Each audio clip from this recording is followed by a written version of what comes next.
Hello friends, welcome back to another doubt की video of this YouTube channel. ये question हमारा chapter vector algebra से है। तो क्वेश्चन से क्या बोला गया है, the vectors 2i - j + k cap a - 3j - 5k cap and 3i - 4j - 4k cap forms n और a। अब चार ऑप्शन है, equilateral triangle, isosceles, right right isosceles. कौन सा ऑप्शन करेक्ट है नहीं पता। साथ में मेरे को पहले ट्रायंगल बनाएंगे, फिर उसके बाद इस क्वेश्चन को सॉल्व कर देंगे। फ्रेंड्स, क्वेश्चन को सॉल्व करते हैं। क्वेश्चन को सॉल्व करने से पहले, वीडियो में आगे बढ़ने से पहले जल्दी जाके चैनल को सब्सक्राइब कर देना और वीडियो को लाइक भी ठोक देना। So let's see how to solve this question now. तो फ्रेंड्स, अब जो क्वेश्चन में इंफॉर्मेशन दे रखी है, पहले इसको हम लिख लेते हैं। उसके बाद जो हमसे पूछा गया उसको लिख लेते हैं और फिर सीधे क्वेश्चन को सॉल्व करते हैं। ठीक है, तो बस देखिए रखा है, बस बात की रही है वेक्टर्स की।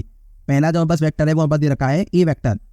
ए वेक्टर बस क्या है, इसके जो वो दे रखे हैं, ए वेक्टर बस दे रखा है 2i माइनस में j और प्लस में k कैप। ठीक है, दूसरा वेक्टर हम बी वेक्टर मान लिया है, जो कि पास दे रखा था i कैप माइनस के 3j कैप और माइनस के 5k कैप। ठीक है, और हम सी वेक्टर मान लेते हैं 3i कैप माइनस में 4j कैप माइनस में 4k कैप। ठीक है, इतना समझ आ गया। अब हमसे क्या पूछा गया है, ये तीनों जो वेक्टर्स है ना, ये क्या भैया फॉर्म कर रहे हैं कोई ट्राइंगल, फॉर्म्स आर ट्राइंगल। अब वो ट्राइंगल कौन सा है वो हमें बता दो भैया, वो टाइप हमें बताना है भैया, ट्राइंगल का टाइप। ठीक है, अब मैं क्या करता हूँ, सबसे पहले let AB BC and CA be sides of a triangle. ठीक है, साइड्स कर लेते हैं ट्राइंगल की, बिल्कुल कर सकते हैं। मैं ट्राइंगल बना देता हूँ इधर। ठीक है, तो इधर अगर मैं ट्राइंगल बना दूं, ये बस ट्राइंगल बन गया भैया। कोई सा भी सिंपल ट्राइंगल बनाया है, ये राइट एंगल भी हो सकता है, कुछ भी हो सकता है। अभी मैंने रैंडमली बना दिया। ठीक है, आप ये नहीं सोचे भैया ये तो आपने कैसा ट्राइंगल बनाया है, ये तो राइट एंगल हो ही नहीं सकता। लेकिन बाई चांस अगर आंसर आ जाए राइट एंगल, तो उसमें भी आपको कंफ्यूज नहीं होना है। सिंपल जनरल ट्राइंगल जो बनाते हैं वो बना दिया। ठीक है, अब इसके बाद जो है ए वेक्टर ये बी और ये सी। ठीक है, इतना समझ आ गया। तो ये ए बी हो गई, ये बी सी और ये सी है। ठीक है, अब हमें क्या निकालना है, हम ए बी निकाल लेते हैं पहले। तो ए बी क्या हो जाएगा, एक के कोऑर्डिनेट से बस क्या है, इन वेक्टर फॉर्म का कोऑर्डिनेट में लिखा है तो 2 साइन के साथ देना माइनस के 1 और 1। इसके कोऑर्डिनेट्स क्या हो गए 1 माइनस के 3 और माइनस के 5। इसके कोऑर्डिनेट्स क्या हो गए 3 4 और 4। ठीक है, ये तो हो गए। अब ए भी आप निकालेंगे तो डिस्टेंस फॉर्मूला से निकाल लेंगे भैया। ए और बी तो ये दोनों कोऑर्डिनेट्स देखेंगे तो फाइनल ये कोऑर्डिनेट्स है, ये इनिशियल। तो x2 y2 x2 y2 z2 x1 y1 z1। ठीक है, तो x2 में से x1 माइनस कर देंगे तो 1 माइनस 2 का स्क्वायर हो जाएगा, प्लस में -3 और माइनस ऑलरेडी है तो एक और माइनस होगा तो माइनस वाइनस प्लस हो गया, +1 का होल स्क्वायर हो गया, प्लस में -5 और यहाँ पर -1 का होल स्क्वायर हो गया। ठीक है, अब इसका आप सॉल्व करेंगे तो आपके पास जो ए बी आएगा ना, वो आ रहा है √41। ठीक है, तो ए बी हमने ऐसे निकाला। सिमिलरली हम क्या करेंगे भैया, सिमिलरली मैं यहाँ पे टाइम वेस्ट नहीं कर रहा, आप सीधे आराम से निकाल सकते हैं वीडियो को पॉज करके। बी से यहाँ पास कितना आ रहा है, बी से यहाँ पास √6 आ रहा है। एंड जो होता है ए सी यहाँ पास कितना आ रहा है, ए सी की तो वैल्यू आ रही है ना, वो आ रही है यहाँ पास में √35। ठीक है, तो समझ आ गया। आपको अगर नहीं समझ आया डिस्टेंस फॉर्मूला का जो कॉन्सेप्ट है, मैं इधर लिख देता हूँ।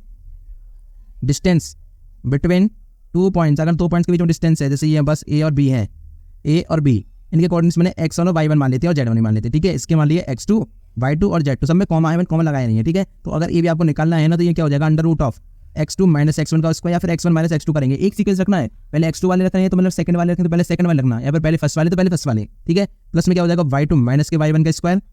ठीक है, प्लस में क्या हो जाएगा z2 माइनस में z1 का स्क्वायर।